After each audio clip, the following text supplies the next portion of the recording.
pleased to be joined by the Honourable Chris Collins, MLA of Moncton Centre and Legislative Speaker, and drawing the ire of a bunch of people south and north of the border, apparently. Yeah, apparently so.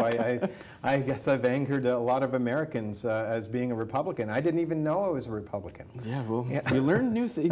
The internet is an amazing place because you can learn so many things about yourself you didn't even know. No, a lot of fun. Actually, it's been a very amusing time. I get a kick out of it when I get mistaken for the Congressman Chris Collins. Yeah, and by the way, we'll have a look and see exactly who that is. So there's the Chris Collins that people are confusing you with. And much better looking guy than I am.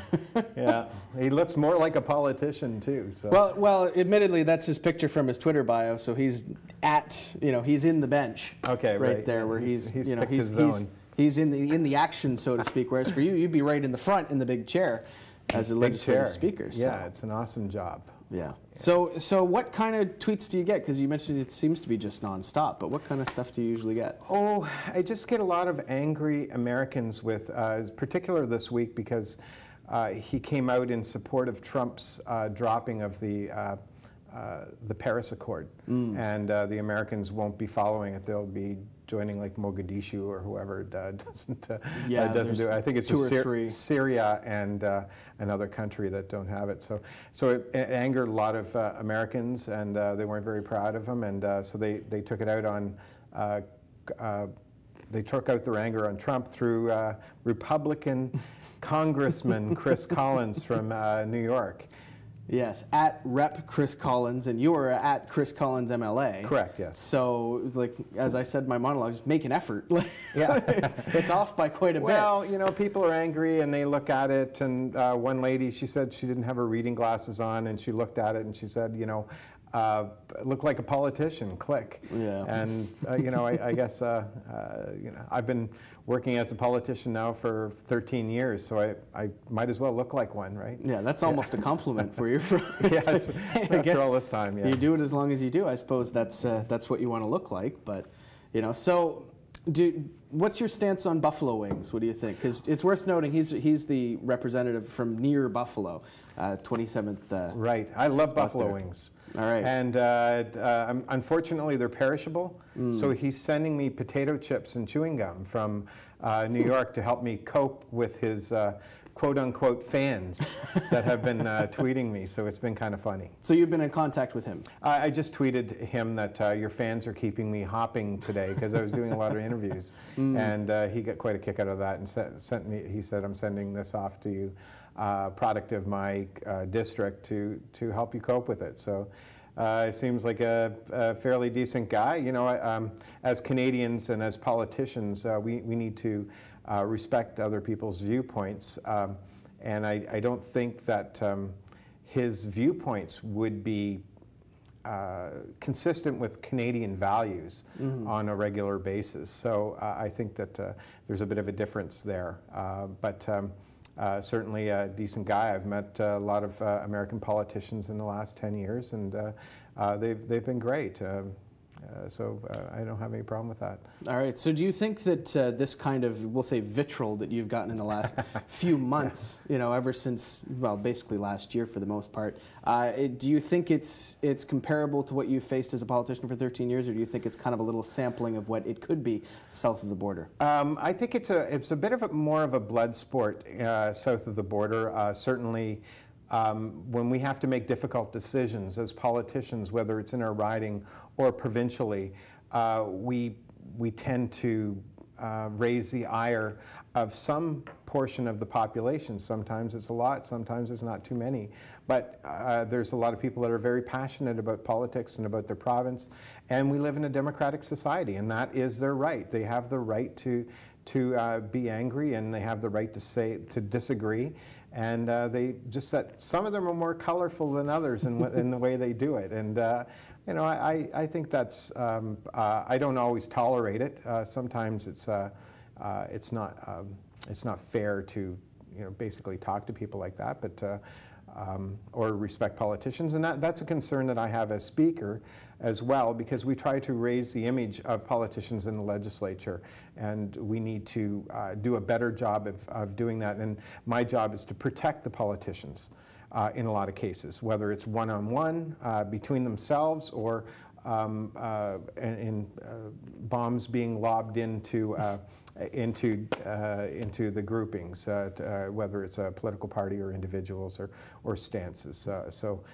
That's kept me pretty busy at times. Well, it's kind of an interesting contrast now that you mentioned it, because for those people who've watched Question Period, maybe not necessarily provincially, but federally, it's, hey, does getting these things on Twitter compare to the way that Question Period can sometimes go? Or you know, one thing I'm really proud of, and I'm glad you asked that question, because I'm going to draw a bit of a line here, because people in New Brunswick can be very proud of the fact that there's no heckling during question period in the House. It's not tolerated. If they do say it, then I'll call them by their riding to order, because I consider it to be tantamount to bullying.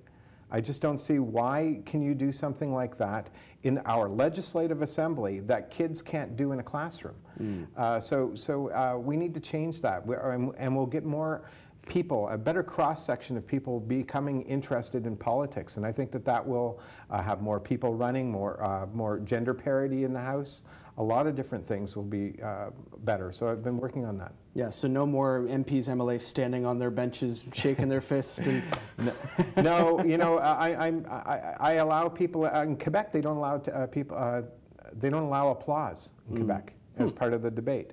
You can make your point, but you can't clap. And I believe that you should be able to cheer on that. But I don't believe that you should be detracting from what somebody is saying and what their values are and what their concept of something is. I think that what we should be doing is, and I don't allow it. If one side of the House has the microphone, then I don't want to hear from the other side of the House. It's not their turn.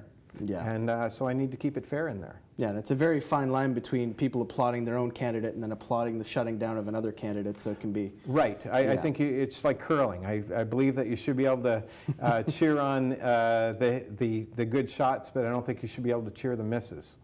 That makes total sense. Now, not only are you the Legislative Speaker, but also as AMLA at Moncton Centre, how tough is it for you to balance being the Speaker along with your constituents in your own riding? At times it can be a little difficult drawing the line, but what I do now, and I've had a little bit of experience being Speaker. I've been Speaker for almost 3 years, and essentially the way I break it down is that if people, if it applies to the people in my riding, whether it's a job announcement, whether it's working on the Moncton High School issue, or trying to expand the Moncton Hospital or the George Dumont Hospital, those are clearly in my riding. So it's an easy thing. If it affects my kids, for example, the East End pool, I'm going to be there to defend those kids that get to use it. It's not in my riding, but the kids from my riding use that pool. So I'm going to defend that, and I'm going to bring that to the forefront. So if it you have to remember that MLA is my most important job. Speaker is secondary. Yeah. I'm elected as an MLA, and it's a huge honor to have people go out every election day and get in their car, drive to the polls, go in and mark an X next to your name. It's a huge honor, and it means a lot to me, and that that makes it my most important job that I do. Right, and we can talk a little bit now. We've got about 2 minutes. We can just address some stuff in your riding. We've talked about the Moncton High School, the 2 hospitals, and the East End pool. What's the pulse of your riding right now? How does it feel? How's everything going? I think things are going well in my riding, and there's some concerns, and I've been working on them. But what I'm excited about is coming to a resolution on Moncton High School and saving that building. And I think the MH35 proposal is the most important proposal and possibilities because it saves the entire building. And that it creates a co-op that will essentially fund the existence of the auditorium and the gym into the future. And so from a taxpayer perspective, they're looking for a little bit of looking for some money up front. But long-term, there would be no long-term liability to the province. So I think that is the answer to this solution, to this issue, and we need to get it done. Okay, and then speaking of the hospitals, pair of them in your riding? Yeah, so I'm excited to see there's a huge expansions going on at the George Dumont Hospital that will offer great services to the citizens of Moncton. And at the Moncton Hospital, we just announced $35 million for a new neonatal intensive care unit and